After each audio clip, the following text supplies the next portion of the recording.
Monday, March 7th, 2022. Today on the Daily Review, we discuss Neil Young's first movie. Maybe it's his first movie that he directed with Dean Stanton, called Human Highway, with your host, me, Joe LaRocca, occasional filmmaker and professor. Hey, check this out. I got this recently. It's the director's cut Blu Ray release, and it comes in this horrible paper box, and I was so disappointed when it came in the mail. Damn you, Shaky Pictures, which I believe is his company. Anyway, it's only 80 minutes long. I saw this movie on, well, I thought it was a date, but it turned out not to be a date. I went with this girl. She was awesome. What was that girl's name? Chloe, I believe. And we went and saw this at the Brattle Street Theater in Harvard Square, maybe 2016, maybe 17. And just because I saw, hey, Neil Young made a movie with Devo, I got to see that. So here it is. It's Human Highway. It stars Russell Tamblyn and Neil Young himself and Dean Stockwell and the cast members, everybody in Devo, Mark Mothersbaugh and whatnot. And then there are, I should have looked at, I have this on my phone. Sorry, the name of all the waitresses. I should have had that ready to go. Anyway, the movie is basically a satire about a roadside town in an environmentally destroyed future where the bird company has taken over and everything is just like kind of a horrible wasteland. But these people in this mechanic shop and this roadside diner are all excited to prepare for the big talent show that's going to take place at the power plant down the road. And their kind of little city is on the way to Megaopolis, which is where all the big stars live. And yeah, it's insane, obviously, as you might guess. It's very cheap. Everything is like on a sound stage. It looks like Mr. Rogers or something like that. It's kind of funny. There's a lot of models, obviously, because Neil Young, and his character is even named Lionel, because he bought the Lionel Train Company when it was going out of business, if you didn't know that. We'll get into that in a second. Charlotte Stewart, Sally Kirkland, and Geraldine Barron are the waitresses who are all trying to kind of, I don't know. There's not plot. I'm trying to like give them characterizations, but we don't need to go there. But the thing we do need to go into is Dennis Hopper's performance. It's maybe the most like visibly on drugs somebody is in a movie performance ever. Like it's so clear that they just put him in a single and they were like, just say stuff and maybe we'll get the lines. Half the things he says do not correspond to what's going on in the movie. Whenever he's in the background, he looks crazy. At one point, there's like this earthquake that comes through, and sausages have become really expensive. So he grabs all these sausages and he's just running around the background. It's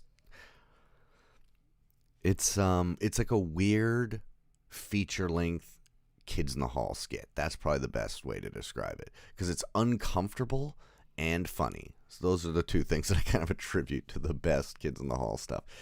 And it's also like a really bad version of the David Byrne movie True Stories.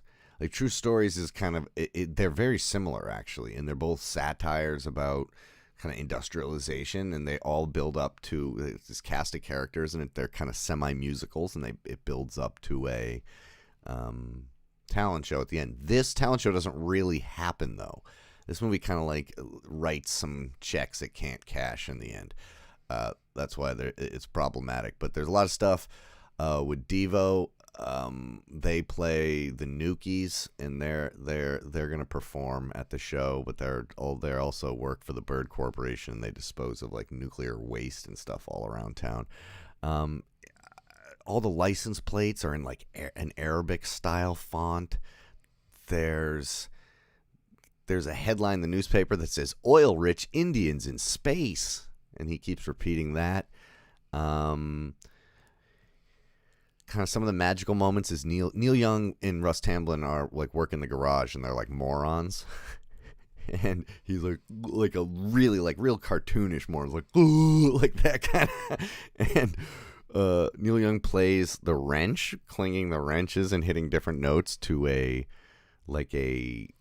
cigar store Indian. And then later in the movie, Lionel goes on like a crazy trip because he gets injured and covered in all this waste, and he has all this crazy dream sequence trip or whatever you want to call it that has probably the best sequence in the movie, where he plays Hey Hey My Hey Hey, into the blue out of the black, whatever, with Devo, a bougie boy version, which is the like him Mother's Bun, the baby mask, and he's playing the Moog and it's at an angle because he's in a baby pen or whatever you call that, a crib. Sorry, a baby pen. You're going to the baby pen for 3 to 6 trimesters. So anyway, it's insane, and it climaxes with like crazy guitar and crazy synth with the fucking modulation wheel going. It's awesome. And that's definitely the highlight of the movie, and I believe that there's a clip of that on YouTube, so you can just watch that and probably get away with it. But the bookending song of Worried Man by Devo is awesome, and the kind of dance sequence that comes in at the end is really great.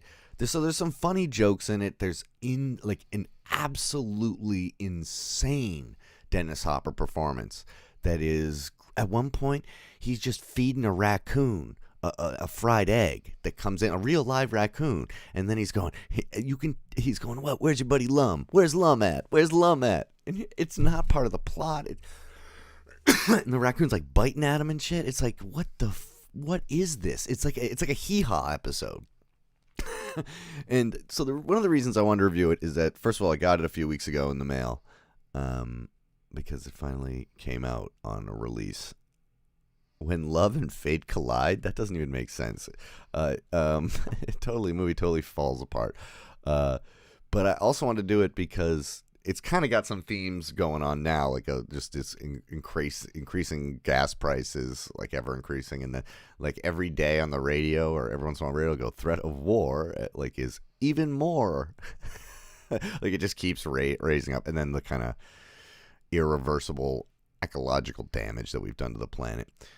In Lyle's trip, they also have a whole sequence where they're playing music with Native Americans, and they have a big bonfire where they burn a whole bunch of those kind of cliche, stereotypical drugstore Indians, Native Americans. And it's pretty amazing. That stuff's pretty cool too. That might be one of the highlights. But it's real. It's a real hippy-dippy movie. And yeah, the third act is a disaster. I would watch clips of it on YouTube, or if you could see it in a theater, it is fun to see it because it's a weird shared experience to watch this 80-minute movie where there's like 3 or 4 really enjoyable parts, and then there's like a handful of jokes that are clear, funny jokes. Although they're cartoonish, you're like, I get it, that's a joke. And then there's like a whole bunch of jokes where you're like, is that a joke? So overall, I got to give it like it doesn't really, what are we going to say? Who knows? Yeah, sorry. Unfortunately, story-wise, it falls to pieces. The characters don't really get off the ground. And if something like True Stories didn't exist by David Byrne, I would give this maybe a little bit more credit, because it's like, oh, it's just musicians just kind of getting their friends together and making a movie, but like, you could have done better. It's a little too cheap and a little too unstable. But yeah, I guess if you get a chance to see it, check it out. It's kind of hard to find. That's all I have to say about that. Or just watch clips on Vimeo or whatever. Anyway, take it easy. I'll talk to you later. Bye-bye. Hey, we made 900. What's going on? Oh, yeah, there's the other thing I wanted to say.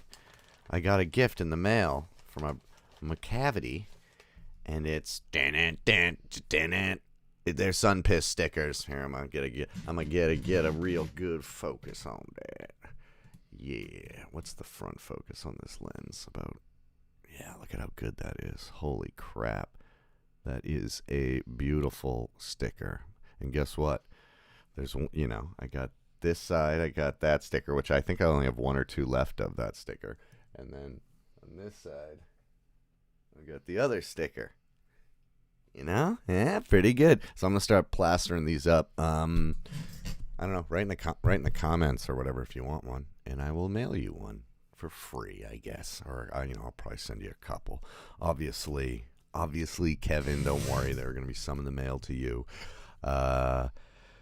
And my first thing was like, I hope. And so thank you, Daryl. That's fucking awesome. You're great. And he gave me a bunch of candy and stuff. It's my birthday in a few days, and a birthday card. And so it's beautiful. Thank you very much, buddy. I really appreciate it. And yeah, these are, I should have opened it on camera, but I just kind of, I was like, I could hear that there was candy in it. And I was like, it's from my cavity. And I wanted some candy. So I opened it, and then I saw this, and I was like, I thought it was something for Odie. So I just kind of like ripped it open, and I had like a Hitchcock zoom. I was like, whoa, it was so weird to see this like manifested within reality when we've only seen it kind of in the digital form. Anyway, you'll start seeing those around all major cities, right? But yeah, I was like, I hope Daryl took some out. Because it looked like it was all sealed up, and then he did right. He took 5 out. So anyway, I'll send some to people who want them, all the big fans. I don't know who the big fans are. Jen? Some of my Australian buddies. I can get them down to Australia. Anyway, thanks, guys. Talk to you later. Oh, we're going too long. Nobody's going to watch a review of fucking Human Highway that's 12 minutes. All right, bye.